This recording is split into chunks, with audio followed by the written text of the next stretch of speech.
Hello everyone, welcome to my channel.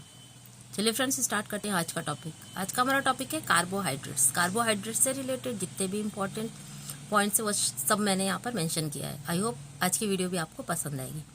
तो हमारा सबसे पहला क्वेश्चन है, कार्बोज के आवश्यक तत्व है कौन कौन से, यानी कार्बोज किन किन तत्वों से मिलकर बना है। तो कार्बोज के आवश्यक तत्व है कार्बन, हाइड्रोजन तथा ऑक्सीजन। ठीक है, अब एक क्वेश्चन का आंसर आप लोग कमेंट बॉक्स में जरूर दीजिएगा कि ऐसा कौन सा तत्व है जो प्रोटीन को अन्य पोषक तत्वों से अलग करता है। ठीक है, ऐसा कौन सा तत्व है जो प्रोटीन को अन्य पोषक तत्वों से अलग करता है। चलिए आगे बढ़ते हैं। हमारा नेक्स्ट क्वेश्चन है, कार्बोज प्राप्ति के मुख्य सोर्स क्या है। तो वनस्पति जगत से। कार्बोज हमें मुख्य रूप से वनस्पति जगत से प्राप्त होता है। नेक्स्ट है हमारा, हरी पत्तियों में कौन सा वर्णक रहता है। तो हरी पत्तियों में क्लोरोफिल नामक वर्णक, पिगमेंट जिसे कहते हैं। ठीक है, क्लोरोफिल नामक पिगमेंट रहता है। पौधे अपना भोजन कार्बोज के किस रूप में संग्रहित करते हैं। तो पौधे अपना भोजन कार्बोज के स्टार्च के रूप में संग्रहित करते हैं। स्टार्च क्या है बताइएगा, कमेंट बॉक्स में जरूर बताइएगा कि स्टार्च क्या है। मोनोसैकेराइड, पॉलीसैकेराइड या फिर डाइसैकेराइड। ठीक, मोनोसैकेराइड, डाइसैकेराइड या फिर पॉलीसैकेराइड। तो कार्बोज के किस रूप में संग्रहित करते हैं। तो स्टार्च के रूप में करते हैं। आंसर करिएगा, स्टार्च क्या है, मोनो, डाई या फिर पॉलीसैकेराइड। ठीक है, चलिए आगे बढ़ते हैं। कार्बोज है क्या एक जटिल यौगिक है। कार्बोज की आधारीय रचनात्मक इकाई क्या है। तो कार्बोज की आधारीय रचनात्मक इकाई आपका शर्करा या ग्लूकोज कहते हैं, यानी कि इसकी यूनिट क्या है, ग्लूकोज है कार्बोज की। कार्बोज का रासायनिक सूत्र क्या है। तो कार्बोज का रासायनिक सूत्र यानी मोनोसैकेराइड का रासायनिक सूत्र है आपका CH2O, या फिर आप इसको C6H12 या O6 भी कर सकते हो। ठीक है, इस तरीके से आप कार्बोज का रासायनिक सूत्र है। जब कार्बोज के अणुओं में शर्करा की एक इकाई होती है तो उसे क्या कहते हैं, तो उसे मोनोसैकेराइड कहते हैं।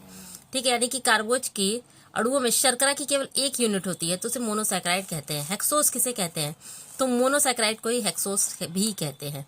शर्करा की सबसे सरलतम इकाई क्या है, तो ग्लूकोज ही है। Dextrose, blood sugar, grape sugar, ये सब किसके नाम है, ये सब आपके ग्लूकोज के ही नाम है। रक्त में ग्लूकोज की कितनी मात्रा होती है, तो ध्यान रखिएगा रक्त में ग्लूकोज की मात्रा, इसको इस तरीके से स्टार मार्क कर लीजिएगा। मोस्ट इंपॉर्टेंट क्वेश्चन है, रक्त में ग्लूकोज की कितनी मात्रा होती है। तो रक्त में ग्लूकोज की मात्रा है 80 मिलीग्राम, 80 मिलीग्राम पर 100 ml रक्त सीरम में। ठीक है, 80 से 100 मिलीग्राम पर 100 ml रक्त सीरम में, ये आपका रक्त में ग्लूकोज की मात्रा है। किस कार्बोज पर पाचक रस का कोई प्रभाव नहीं पड़ता है। तो मोनोसैकेराइड पर कोई भी एंजाइम का कोई भी प्रभाव नहीं पड़ता है, क्योंकि मोनोसैकेराइड एक ऐसे मोनोसैकेराइड यानी कि सिंगल रहता है, और ये सबसे जल्दी आपकी बॉडी एब्जॉर्व करती है। ठीक है, सबसे जल्दी आपकी बॉडी कौन से शर्करा को ग्रहण करती है, तो आपका मोनोसैकेराइड। नेक्स्ट क्वेश्चन है, आवश्यकता से अधिक ग्लूकोज किसमें बदलता है। तो आवश्यकता से अधिक जब हमारी बॉडी में ग्लूकोज हो जाता है तो ग्लाइकोजन में कन्वर्ट हो जाता है। शरीर में ग्लाइकोजन कहाँ स्टोर होता है। तो शरीर में ग्लाइकोजन आपका यकृत और मांसपेशियों में जो है वह संग्रहित होता है, स्टोर होता है। किस हार्मोन की उपस्थिति में ग्लूकोज ग्लाइकोजन में बदलता है। तो इंसुलिन की उपस्थिति में ही ग्लूकोज जो है वो ग्लाइकोजन में बदलता है। इंसुलिन का सोर्स, इंसुलिन कहाँ से स्रावित होता है, तो अग्नाशय से निकलता है। ठीक है, अग्नाशय से निकलता है, अग्नाशय की बीटा सेल से निकलता है, ध्यान रखिएगा बीटा सेल से। आगे बढ़ते हैं। अब एक और आंसर करिएगा कमेंट बॉक्स में कि अग्नाशय की बीटा सेल से आपका इंसुलिन निकलता है, तो अल्फा सेल से क्या निकलता है, अल्फा सेल से कौन सा हार्मोन निकलता है, ध्यान रखिएगा। ठीक है, आगे बढ़ते हैं। ग्लाइकोजन पुनः ग्लूकोज में परिवर्तित होता है किस हार्मोन के द्वारा। तो ग्लाइकोजन पुनः ग्लूकोज में परिवर्तित होता है ग्लूकागोन यानी ग्लूकागोन के द्वारा। ठीक है, और यह निकलता है अल्फा सेल से। देखिए यहाँ पर मैंने आंसर दे दिया है। तो ग्लाइकोजन पुनः ग्लूकोज में परिवर्तित होता है किस हार्मोन के द्वारा, तो ग्लूकागोन के द्वारा परिवर्तित होता है। इंसुलिन हार्मोन कहाँ से निकलता है, तो अग्नाशय की लैंगरहेंस की दीपिकाओं के बीटा सेल से निकलता है। ग्लूकागोन कहाँ से निकलता है, तो ग्लूकागोन भी अग्नाशय की लैंगरहेंस की दीपिकाओं की अल्फा सेल से निकलता है। ठीक है, अल्फा सेल और बीटा सेल दोनों से अलग अलग हार्मोन निकलता है, एक इंसुलिन निकलता है, एक आपका ग्लूकागोन निकलता है। इंसुलिन क्या करता है, ग्लूकोज को ग्लाइकोजन में परिवर्तित करता है, और ग्लूकागोन क्या करता है, ग्लाइकोजन को पुनः ग्लूकोज में परिवर्तित करता है। आगे बढ़ते हैं। फल शर्करा यानी लेव्युलोज किसे कहते हैं, तो फ्रक्टोज को कहते हैं। सर्वाधिक मीठी शर्करा कौन सी है, सबसे ज्यादा मीठी शर्करा आपकी फ्रक्टोज है। कौन सा मोनोसैकेराइड प्रकृति में स्वतंत्र रूप से नहीं मिलता है, तो गैलेक्टोज प्रकृति में स्वतंत्र रूप से नहीं मिलता है। एक अणु ग्लूकोज और एक अणु गैलेक्टोज मिलकर क्या बनाते हैं, लैक्टोज बनाते हैं। रक्त में गैलेक्टोज की मात्रा बढ़ने पर कौन सी बीमारी होती है, तो गैलेक्टोसीमिया नामक बीमारी होती है। कौन सी शर्करा वनस्पति जगत में नहीं पाई जाती? गैलेक्टोज आपकी वनस्पति शर्करा में नहीं पाई जाती। आगे बढ़ते हैं। जब मोनोसैकेराइड के दो अणु आपस में मिलते हैं तो क्या बनाते हैं? तो ये डाइसैकेराइड बनाते हैं। तो ग्लूकोज के दो अणु आपस में मिलकर क्या बनाते हैं? सुक्रोज बनाते, क्या बनाते हैं? माल्टोज बनाते हैं। Glucose plus glucose is equal to maltose. ठीक है। माल्टोज क्या है? माल्टोज आपका एक डाइसैकेराइड है। दो अणु है ना, दो अणु ग्लूकोज के जब मिलते हैं तो माल्टोज बनाते हैं। माल्टोज क्या है? माल्टोज एक डाइसैकेराइड है। सुक्रोज है, सुक्रोज क्या है? आपका डाइसैकेराइड है। गन्ने की शक्कर, चुकंदर की शक्कर किसे कहते हैं? तो सुक्रोज को ही कहते हैं। एक अणु ग्लूकोज और एक अणु फ्रक्टोज मिलकर क्या बनाते हैं? सुक्रोज बनाते हैं। अंकुरित अनाजों में कौन सा कार्बोज पाया जाता है? तो अंकुरित अनाजों में माल्टोज पाया जाता है। दो अणु ग्लूकोज के मिलकर क्या बनाते हैं? तो माल्टोज बनाते हैं। दो अणु ग्लूकोज का मिलकर माल्टोज बनाते हैं। दुग्ध शर्करा किसे कहते हैं? दुग्ध में जो शर्करा उपस्थित रहती है उसे क्या कहते हैं? उसे लैक्टोज कहते हैं। माँ के दूध में लैक्टोज की कितनी मात्रा होती है? तो 6 से 7% होती है। गाय के दूध में लैक्टोज की मात्रा 4.5 से 5% होती है। पॉलीसैकेराइड क्या है? पॉलीसैकेराइड एक जटिल कार्बोज है। स्टार्च, ग्लाइकोजन, सेल्यूलोज, पैक्टिन, ये सब क्या है? ये सब आपका पॉलीसैकेराइड के अंतर्गत आता है। नेक्स्ट है हमारा, स्टार्च जल में होता है क्या? अघुलनशील होता है। स्टार्च प्राप्ति का मुख्य सोर्स क्या है? वनस्पति जगत है। किस कार्बोज का पाचन मुंह में होता है? तो पके हुए स्टार्च का पाचन मुंह में, पके हुए कार्बोज का पाचन मुंह में होता है। ठीक है। कौन से पके हुए स्टार्च का पाचन मुंह में होता है? स्टार्च का रासायनिक सूत्र क्या है? स्टार्च का रासायनिक सूत्र ये जटिल यौगिक है क्योंकि यह पॉलीसैकेराइड है। तो स्टार्च का रासायनिक सूत्र है C6H10O5।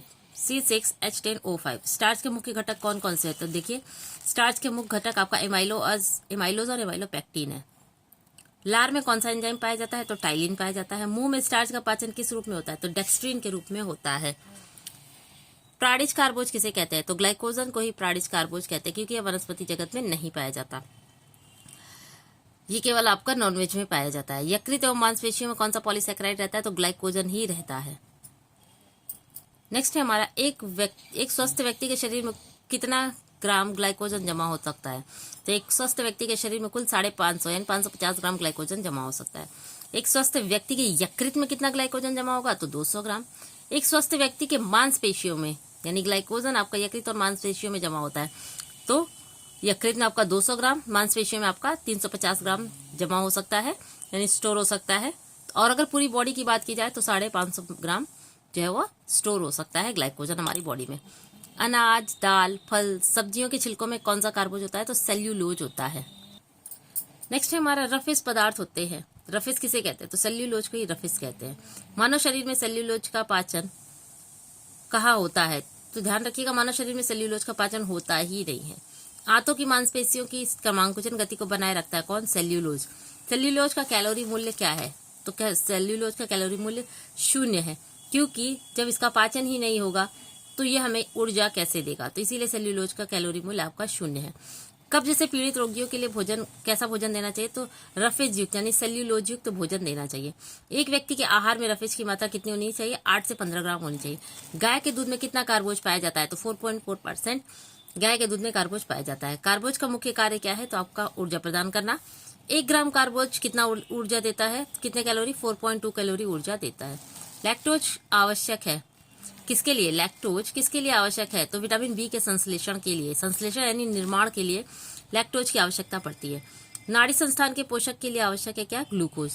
दैनिक आहार में कार्बोज की अधिकता से होता है क्या होता है? तो मोटापा आ जाता है। अमाशय में कार्बोज का पाचन होता है? नहीं, अमाशय में कार्बोज का पाचन नहीं होता है। सेक्रेटिन, पैंक्रोजाइमिन, कोलेस्ट्रियोकाइनिन हार्मोन कहाँ से निकलता है? तो पक्वाशय यानी ड्यूडेनम से निकलता है। कौन सा एंजाइम स्टार्च को डाइसैकेराइड में बदलता है? तो कौन सा एंजाइम स्टार्च को डाइसैकेराइड में बदलता है? तो एमाइलेज या एमाइलेप्सिन जो है वह स्टार्च को डाइसैकेराइड में बदलता है। माल्टेज, लैक्टेज, सुक्रेज पाए जाते हैं। ये सब कहाँ पाए जाते हैं? ये सब आपका छोटी आंत में पाए जाते हैं। नेक्स्ट है हमारा, कार्बोज का अवशोषण कहाँ होता है? तो छोटी आंत में होता है। रसा अंकुर यानी विली कहाँ पाया जाता है? ये भी छोटी आंत में पाया जाता है। तंत्रिका कोशिकाएं, मस्तिष्क तथा फेफड़े को ऊर्जा कहाँ से प्राप्त होता है? तो ग्लूकोज से ही प्राप्त होता है। ग्लूकोज विभिन्न प्रकार की एंजाइम की क्रिया के दौरान किसमें परिवर्तित होता है? पाइरुविक अम्ल में परिवर्तित होता है।